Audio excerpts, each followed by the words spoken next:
Hi everyone, it's Mrs. Caskey back to do another read aloud, and I could not resist being outside right now because I have no idea what the temperature is, but it's absolutely gorgeous.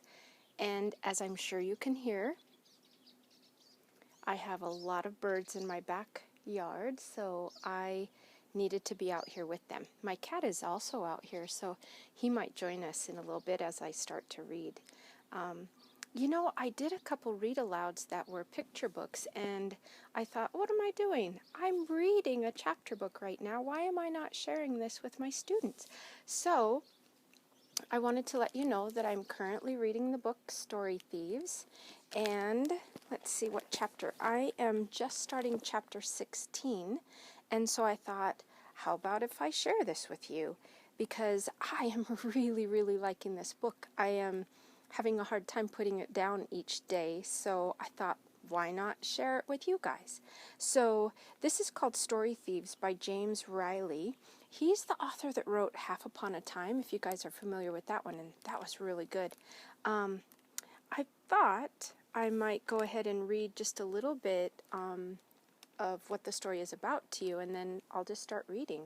So this is what it says about the story. Life is boring when you live in the real world instead of starring in your own book series. Owen knows that better than anyone, what with the real world's homework and chores. But everything changes the day Owen sees the impossible happen. His classmate Bethany climbing out of a book in the library. It turns out Bethany's half-fictional and has been searching every book she could find for her missing father, who's a fictional character. Bethany can't let anyone else learn her secret, so Owen makes her a deal. All she has to do is take him into a book that's his favorite, Kyle Nomenfoot, and he'll never say a word. Besides, visiting the book might help Bethany find her father. Or it might just destroy Kyle Nomenfoot's series, reveal Bethany's secret to the entire world, and force Owen to live out Kyle Nomenfoot's final, very final adventure. So, that gave a lot away. I'm kind of surprised on that little introduction because, boy, now you know a lot. So, let's go ahead and get started. Again, this is called Story Thieves by James Riley. And here we go, Chapter 1.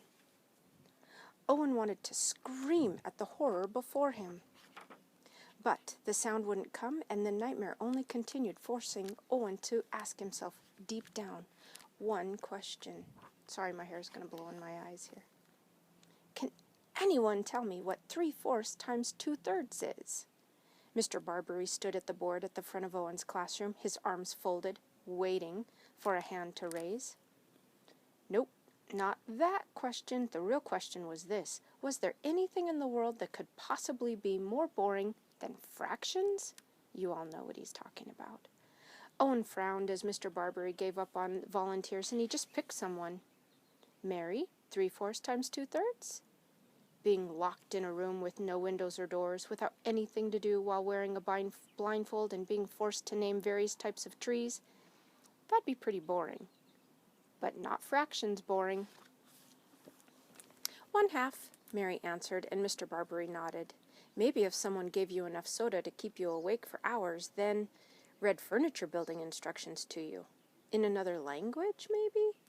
Except, what if you accidentally started to learn that foreign language without realizing it? That'd almost be considered worth it to some people, so that's out. Owen, Mr. Barbary said, how about you? 1/3 times 2/3. 2/9? Owen said, faking enthusiasm. That's right, Mr. Barbary said, and he turned back to the board while Owen let his mind wander again. Being stuck homesick and too feverish to think or do anything except watch TV, and the only channel that came in was an infomercial about infomercials? Boy, that would be boring. 1/3 times 1/3, Mr. Barbary asked. Gabriel? 1/9, Gabriel answered, his eyes glazed over. Nope, fractions still won, and by a lot. If only the bell would ring early for some freak electrical surge. Sure, it had never happened before, but Owen was nothing if not optimistic, and that was something he was pretty proud of, since it wasn't easy to be optimistic in the face of all these math problems. "How about 4/5 times 1/8?" Mr. Barbary asked. "Bethany, want to take this one?" There was no answer, so Mr. Barbary turned around. "Bethany?" Owen threw a look over his shoulder and saw Bethany hunched down behind her math book, her head not even visible. She wasn't actually sleeping, was she? That'd be brave. Dumb, but brave. Either way, at least something was happening, and that meant class got just a fraction less boring. Ha. Owen covered his smile with his hand. Fraction. "Bethany!" Mr. Barbary shouted. Bethany jerked back in her chair and her math book tumbled forward, revealing something else behind it. Charlie and the Chocolate Factory. Uh-oh. Mr. Barbary just glared at Bethany for a second as she looked around, a mix of confusion and fear on her face. Owen winced, waiting for Mr. Barbary to start yelling, but fortunately, the bell rang right at that moment, releasing them for lunch. "Okay, go," Mr. Barbary said. "Everyone but you, Bethany."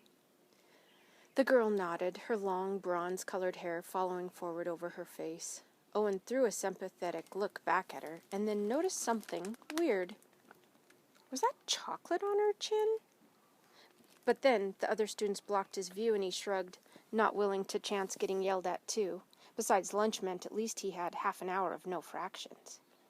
After waiting in a lunch line that he'd have to remember to add to his list of the most boring things ever, Owen carried his tray of pizza and milk around the cafeteria looking for a seat. He considered one table with some boys from his class, but they ignored him as he walked over, so he kept going, pretending he'd always meant to sit by himself. That's why he brought a book anyway. Sitting by himself wasn't exactly new.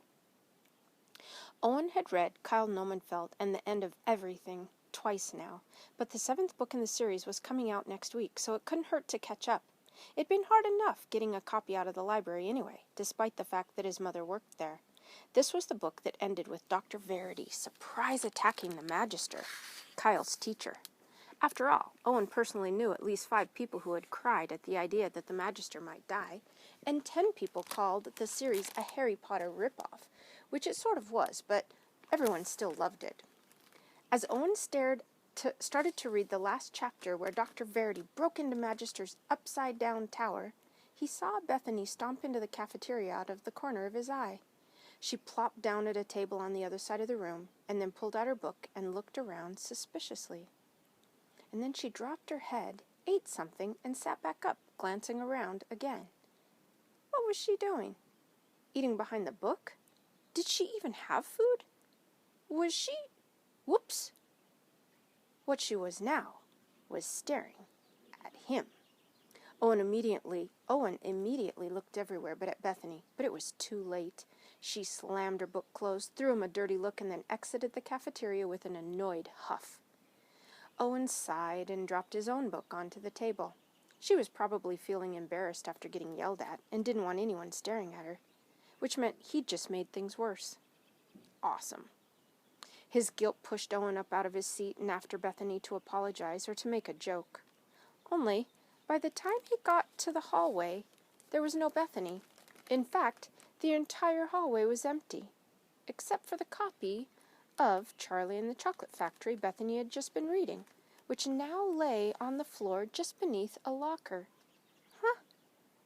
Not only had she just left her book on the floor, but worse, Owen could tell, even from a distance, that it came from his mom's library. That wasn't even her book. And were those chocolate stains?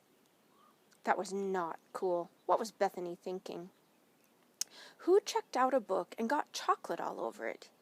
Even if it, fit the story. Other people wanted to read these books too and didn't want to have food stains on their copy. Shaking his head, Owen grabbed the book and dropped it into his bag and then walked back into the cafeteria to get back to the important things, like Dr. Verity's attack on the Magister. Unfortunately, the bell decided to ring then. Cruel, but expected. Owen sighed and threw away his garbage and then tromped back to another few hours of mind-numbing semi-learning. Eventually, mercifully, the day ended, and Owen exploded out the front door like he was launched from a cannon. Bet you guys have done that before.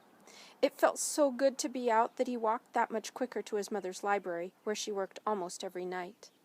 As usual, Owen would go by and help out where he could, mostly because she made him, but partly because it was just fun being around all these books.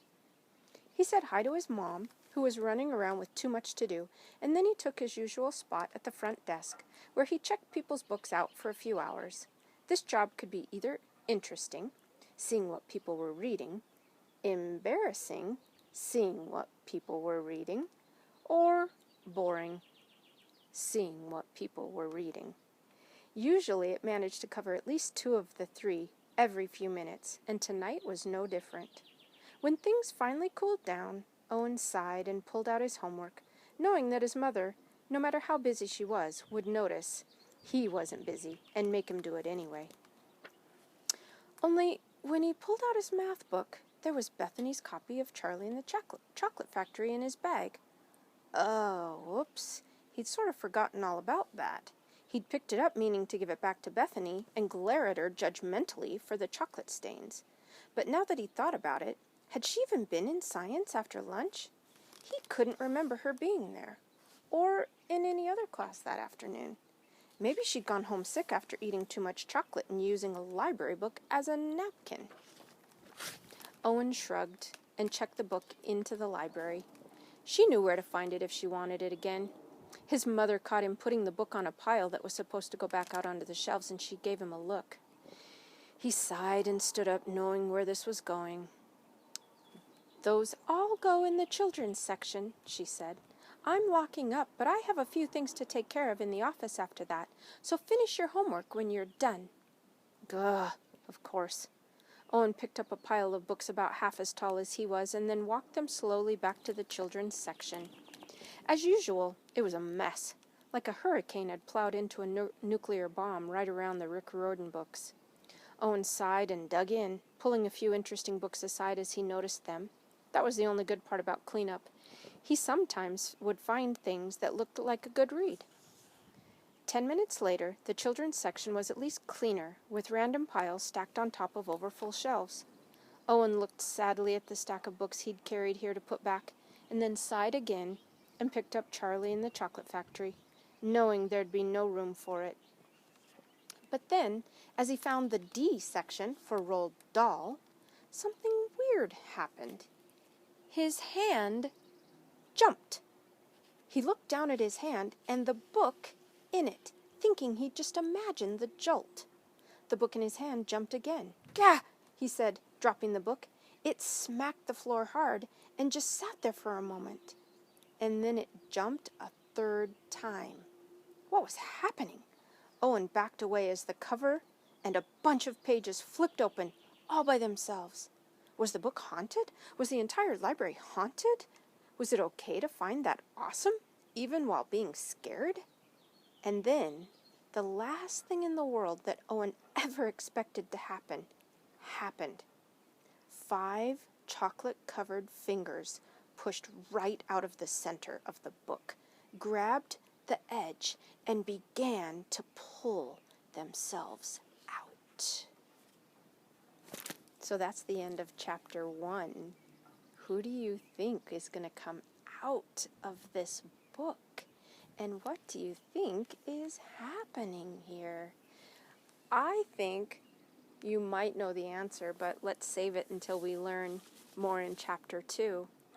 I bet it's kind of cool that Owen's mom is a librarian, because then he gets to be surrounded by all these books, and as the story unfolds, you'll probably learn that having access to a library might be more beneficial than normal.